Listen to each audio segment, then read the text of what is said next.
ফুরফুরা শরীফের মুজাদ্দিদে জামান দাদা হুজুর পীর কেবলা রহমাতুল্লাহ আলাইহি একদিন তার ভক্ত মুরিদদেরকে ডেকে বললেন, বাবা, যে জায়গায় দাদা হুজুরের মাজার আছে, মাজারের পাশে একটা পুকুর আছে, দেখেছেন না দেখেননি? বলেন, দেখেছেন? এখন ওযুখানা হয়েছে, ট্যাপ কল আগে ছিল না, পুকুরটা নোংরা মতো থাকে। মুজাদ্দিদে জামান দাদা হুজুর পীর কেবলা রহমাতুল্লাহ আলাইহি হুজুর আমার ভক্ত মুরিদদেরকে ডেকে বললেন, ও বাবা, আমার মুরিদেরা, কেটা আমি, কে কে আছো বাবা? আমি মুজাদ্দিদে জামানের সঠিক অনুসরণকারী বাবা, আমি মুজাদ্দিদে জামানের পথটা মেনে নিয়েছো বাবা, তবে পীরের হুকুম মানাটা তাদের জন্য ওয়াজিব। মুজাদ্দিদে জামান দাদা হুজুর পীর কেবলা রহমাতুল্লাহ আলাইহি হুজুর আমার ডাকলেন। প্রতাপচন্দ্র সেন সুফি আব্দুল মোমেন সাহেব রহমাতুল্লাহ আলাইহি বাকুল শরীফে যার মাজার আছে, মুজাদ্দিদে জামানের প্রধানতম খলিফা বসিরহাটের আল্লামা হুজুর রুহুল আমিন সাহেব রহমাতুল্লাহ আলাইহি হুজুর দুজনকে পরীক্ষা নেওয়ার জন্য বললেন, বাবা, আমি মুজাদ্দিদে জামান দরবারে উপস্থিত হয়েছি, বাবা যাও, চলে যাও, ওই যে পুকুর দেখতে পাও, ওই পুকুরের ভিতরে গিয়ে তোমরা দুইজনে পুকুরে নেমে থাকো, আমি মুজাদ্দিদে জামান তোমাদেরকে বাবা পরীক্ষা করব, তোমরা আমার কেমন মুরিদ হয়েছো, আমার কেমন মুরিদ হয়েছো পরীক্ষা করো। ও জওয়ানেরা, যুবকেরা, আল্লাহর ওলি মুজাদ্দিদে জামান দাদা হুজুর পীর কেবলা রহমাতুল্লাহ আলাইহি হুজুর আমার যখন বললেন, মুজাদ্দিদে জামানের প্রধান খলিফা আল্লামা রুহুল আমিন সাহেব রহমাতুল্লাহ আলাইহি হুজুর আমার পুকুরে নেমে গেলেন। আব্দুল মোমেন সাহেব রহমাতুল্লাহ আলাইহি দুজনাই পুকুরে নেমে গেলেন।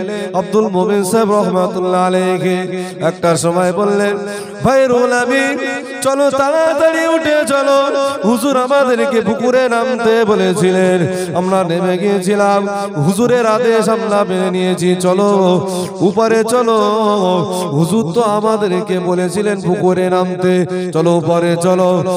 সুফি আব্দুল মোমিন সাহেব রহমাতুল্লাহ আলাইহি হুজুর আমার পুকুর থেকে উপরে উঠে গেলেন।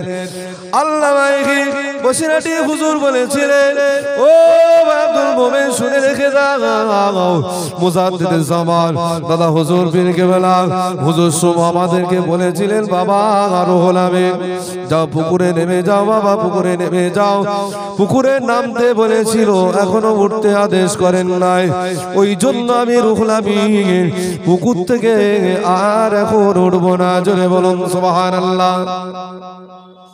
পীরের আদেশ মান্য করছে। দেখে মুজাদ্দিদ জামান যতক্ষণ পুকুর থেকে উঠতে না বলবেন ততক্ষণ আমি রুহুল আমিন উঠবো না। জোরে বলুন সুবহানাল্লাহ। আল্লাহর ওলি বাপের যোগ্য সন্তান তো তারাই হবে। পরীক্ষা হচ্ছে, মুরিদ হতে গেলে পীর পরীক্ষা করে না।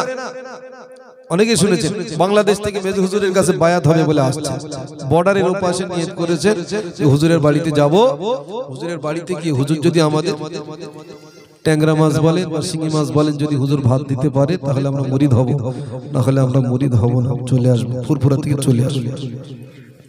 সাইফুদ্দিন হুজুর তখন হায়াত, তালতলার বাজারে হুজুরকে মুজাদ্দিদ জামান যিনি মুফতি আজম মিজলা হুজুর পীর কেবলা রহমাতুল্লাহ আলাইহি সুজ্জাকে ইলমে দরিয়া বলেছিলেন। জোরে বলুন সুবহানাল্লাহ। সেই হুজুর বললেন, বাবা সাইফুদ্দিন, বাংলাদেশ থেকে কিছু লোক আসছে, 10-12 জন লোক আমার বাড়িতে, তারা আসছে, আমার বাড়িতে তারা মুরিদ হওয়ার জন্য আসছে, তাদের জন্য একটু বাজার করে নিয়ে আসো, তারা শিঙি মাছ একটু কিনে নিয়ে আসো বাবা, যদি সে মাছটা নিয়ে আসতে না পারো তারা বায়াত হবে না, চলে যাবে। একটু বলুন সুবহানাল্লাহ। আচ্ছা, এখানে একটা প্রশ্ন আছে, আচ্ছা তারা মাছ খাওয়ার জন্য এসছে না বায়াত হওয়ার জন্য এসছে? বলেন। এখন এই কিছু লোক এই জলসায় ঘুরে, তাই না? বাড়ি থেকে কিছু লোক আসে, বাড়ি থেকে জলসায় আসে। আচ্ছা, ওরা জলসায়ও আসে আবার ফুচকাও খায়, কিন্তু জলসা শোনে। দেখেছেন এরকম? আপনারা দেখেছেন? দোকান, বিরাট দোকানে ভিড়, আসা যায় না দোকানের পাশ দিয়ে, জলসায় স্টেজে আসবেন, আপনার আসা খুব কঠিন, কত ঠেলে তারপর রাস্তা পরিষ্কার করে তারপর আপনার আসতে হবে। কিন্তু ওরাও তো বাড়ি থেকে নিয়ত করে স্টেজে জলসায় যাচ্ছে। আচ্ছা, এরা জলসায় বসে, জলসা শুনে দেখেছেন কোনোদিন? দেখেছেন? কিন্তু জলসা শুনে কখন বলেন তো? যখন হুজুর ইয়া নবী পড়ি যখন তাবারুক দেবে তখন জলসা শুনে। তার আগে ওর যা কাজ সব কমপ্লিট করে ফেলে, তারপরে শেষে তাবারুকটা নিয়ে বাড়ি যায়। মানে ওই জলসা শুনতে এসেছিল, ওই জলসা শুনে শেষে তাবারুক নিয়ে বাড়ি গেছে। উদ্দেশ্য ছিল বাংলাদেশ থেকে হুজুরের কাছে বায়াত হওয়ার জন্য তারা বাড়ি থেকে বার হয়েছে। অরিজিনাল উদ্দেশ্য ছিল তাদের বায়াত হবে, কিন্তু সাথে সাথে হুজুর কত বড় আল্লাহর ওলি এটা পরীক্ষা করবার জন্য তারা কিন্তু চিন্তা করেছিলেন যে আমি যে পীরের কাছে বায়াত হবো, পীরটা সঠিক না বেঠিক একটু আমাকে দেখতে হবে না? আমার তো সে জ্ঞান নেই, অন্তত আমরা যা হোক একটা নিয়ত করি। হুজুর যদি আমাদের মুড়ি ভাজা দেয়, আমরা মাঝেরহাট থেকে ফুরফুরায় যাব, যদি আমাদের হুজুর মুড়ি আর চানাচুর নাস্তা দেয় প্রথম, তাহলে বায়াত হবে। এটা আমাদের পরীক্ষা। পাশের গ্রামে একজন গাড়ি করেছে, সেও ফুরফুরায় যাবে, বলছে ঠিক আছে আমি যাব হুজুরের দরবারে। হুজুরের নাম নির্বাচন করে বলছে ওই হুজুরের দরবারে যাব। হুজুর যদি আমাদের প্রথমেই গিয়ে বিরিয়ানি ভাত দেয় তাহলে আমরা বায়াত হব, বিরিয়ানি না দিলে বায়াত হবে না। আর আল্লাহ পাক রব্বুল আলামিন, আল্লাহর প্রেমিক, আল্লাহর মাহবুব যারা হবেন, আল্লাহ ওয়ালা যারা হয়ে যাবেন, তাদেরকে আল্লাহ পাক নূরের মাধ্যমে আল্লাহ পাক সবকিছু জানিয়ে তাদেরকে খবরটা পৌঁছে দেবেন। জোরে বলুন সুবহানাল্লাহ। তাদের মোবাইল লাগতো না। আমার বাড়ি, আমাদের ঘরের ছেলে পেলে আমাদের মোবাইল ছাড়া কোনো কথাই কারো কাছে পৌঁছাতে পারে না। এখন কত সুন্দর মাধ্যম হয়েছে। ও জওয়ানেরা, যুবকেরা, ও নবী পাকের আশিকেরা, আল্লাহ পাক রব্বুল আলামিন, আল্লাহ পাক রব্বুল আলামিনের ওই বান্দা বাংলাদেশ থেকে হুজুরের কাছে বায়াত হবে বলে চলে আসলেন। ফুরফুরায় সাইফুদ্দিন হুজুর পীর কেবলা রহমাতুল্লাহ আলাইহি হুজুরকে মেজো হুজুর পীর কেবলা রহমাতুল্লাহ আলাইহি বলেছিলেন, বাবা যাও, আমার বাংলাদেশ থেকে কিছু ভক্ত মুরিদের আসছে, বাবা মুরিদ হবে আমার কাছে, চলে যাও, চলে যাও। আল্লাহর ওলি হযরতে মেজো হুজুর পীর কেবলা রহমাতুল্লাহ আলাইহি হুজুর আমার সাইফুদ্দিন হুজুরকে বাজার করতে পাঠিয়ে দিলেন। বাজার করতে গিয়ে হুজুর যখন সুন্দরভাবে বাজার করে এনে বাড়িতে রান্না বান্না করলেন, যথারীতি টাইমে ওই বাংলাদেশের অগন্তুক মেহমান ব্যক্তিগুলো মেজলা হুজুর পীর কেবলা রহমাতুল্লাহ আলাইহি হুজুরের দরবারে পৌঁছে গেলেন। হুজুরের দরবারে গিয়ে হুজুরের সঙ্গে সালাম মুসাফা করলেন। সালাম মুসাফা করে হুজুরের দরবারে বসে আছেন। ওই সময় দুপুর হয়ে গিয়েছিল বাবা, খাওয়ার সময় হয়ে গিয়েছে। একে অপরের বলা বলি করতে লাগে। হুজুর মনে হয় খাওয়ার জন্য দেরি করবে না, হুজুর আমাদের জন্য খাবারের ব্যবস্থা করবেন। দেখি হুজুর আমরা যা নিয়ত করেছিলাম, যদি হুজুর আমাদের সম্মুখে আনতে পারেন তাহলে আমরা হুজুরের কাছে বায়াত হয়ে যাব। ওই সময় হুজুর বলেলেন, মেজলা হুজুর পীর কেবলা রহমাতুল্লাহ আলাইহি বলেছিলেন, ও বাবা, আমার ভক্ত বাবা, তোমরা বাংলাদেশ থেকে অনেক কষ্ট করে এসেছো বাবা। আমি আবু জাফর, আমার বাড়ির মেহমান হয়ে গিয়েছো, তুমি আমার বাড়িতে এসেছো, তবে তোমাদের কোনো চিন্তা নাই। আল্লাহ পাক যদি দয়া করেন, আল্লাহ পাক যদি মেহেরবান হয়ে যান, অবশ্যই তোমাদের মনের আশা আল্লাহ পূরণ করে দেবে। জোরে বলো সুবহানাল্লাহ। মনের আশা পূরণ করে দেবেন কে? আমার আল্লাহ। হুজুর ভাত নিয়ে আসছেন, বেড়ে ভাত নিয়ে আসছেন। অল্প অল্প করে যখন হুজুর ভাত দিলেন, হুজুর ভাত দিয়ে, বাংলাদেশের মানুষ তো ভাত অল্প অল্প দেখে ওরা একটু ঠিল্লি করলেন, হাসাহাসি করলেন যে এই কটা ভাত দিয়েছে, এই কটা ভাত তো একেবারে খেয়ে ফেলবে। কিন্তু আল্লাহর ওলির দরবার, শানে বিয়াদবি করলে কঠিন মুসিবত হয়ে যাবে, খেতেও পারবেন না। আপনি খেয়ে উঠে আসবেন, কোনদিনের জন্য সম্ভব পারবেন। হুজুরের ফুরফুরার পাশে সুফি আব্দুল মোমেন সাহেব রহমাতুল্লাহ আলাইহি, যার কথা বলছিলাম, হুজুরের মাজারে একটা হাড়ি আছে, 250 গ্রামের একটা হাড়ি আছে। কেউ যদি গিয়ে থাকেন তাহলে সে বুঝতে পারবেন। হুজুরের যত খাদেম টাদেম এখন যারা আছে 250 গ্রামের একটা হাঁড়ি আছে, পিতলের হাঁড়ি। হুজুরের কাছে বায়াত হতে এসে বহু মানুষ প্রায় 250 গ্রাম চাল রান্না করে কতজন খেতে পারবে? একটু কথা বলে, কতজন খেতে পারবে? যা খাওয়া হবে 250 গ্রাম হাঁড়িতে রান্না করে আমরা অনেক মানুষ আছে 250 গ্রাম চাল হয়তো আমাদের একবারই খেয়ে ফেলবো। ভাত থেকে যখন ঠিল্লি করছে, তাই 250 গ্রাম ওই খুরির হাঁড়িতে রান্না করে হুজুর কিছু কম বেশি 52 জনকে খাইয়েছিলেন। জোরে বলুন সুবহানাল্লাহ। 250 গ্রাম চালে 52 জন খেতে পারে? আমরা রান্না করলে খাবে?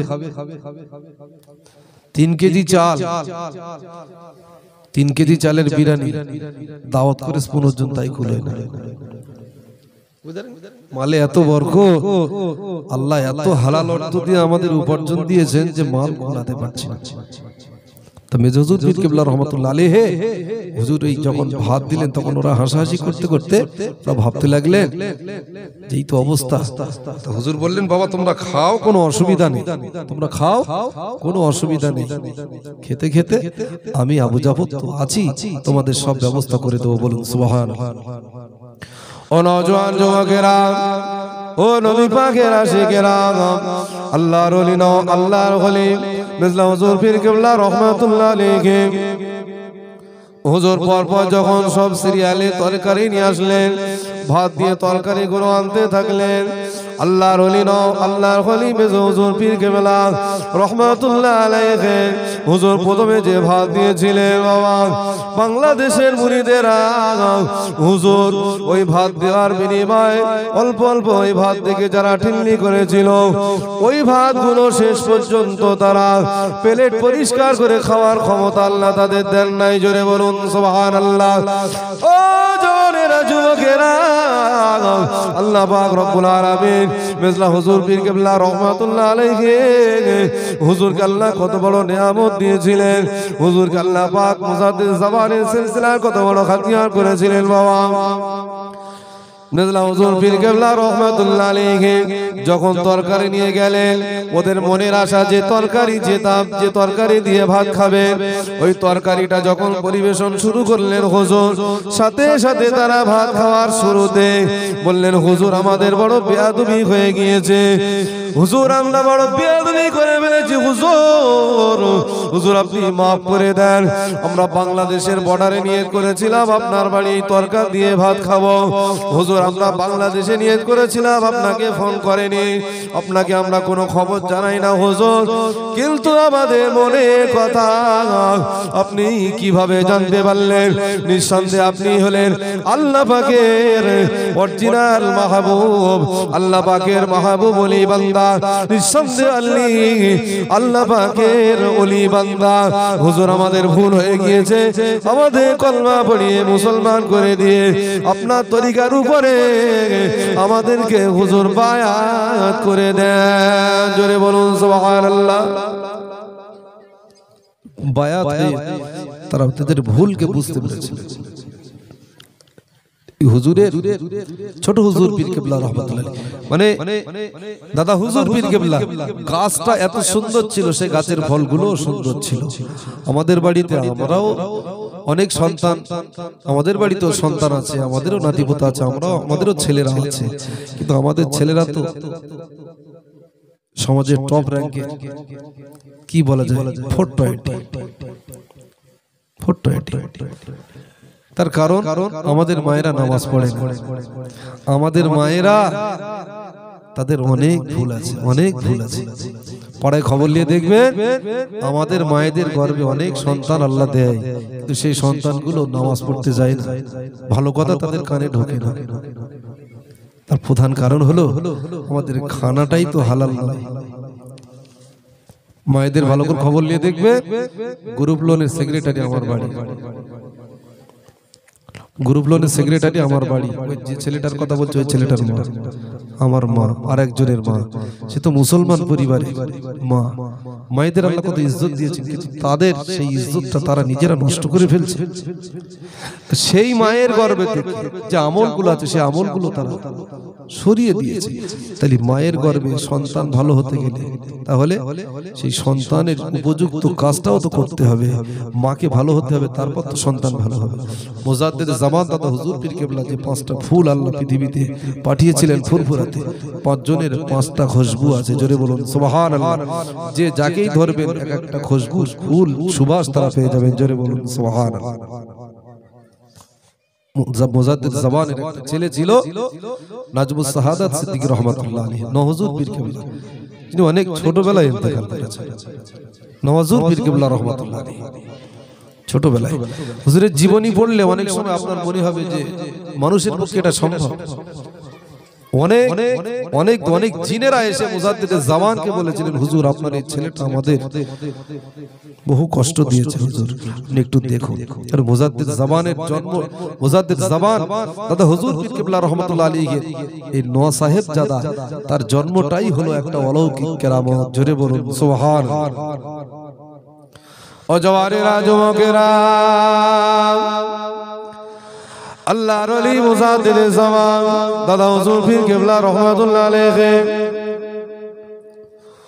হুজুরে নোয়া সাহেব জাদা হযরত নাজমুস শাহাদাত সিদ্দিকী রহমাতুল্লাহ আলাইহি হুজুর যখন জন্মগ্রহণ করেন, সকালের টাইমে জন্মগ্রহণ করলেন।